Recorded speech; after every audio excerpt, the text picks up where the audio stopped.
न कुणा कळला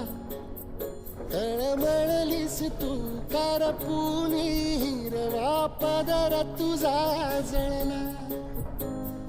छळ केला पिढी जात तुझा ग उखडून वनराई अपराध किती झाले पण आता शरण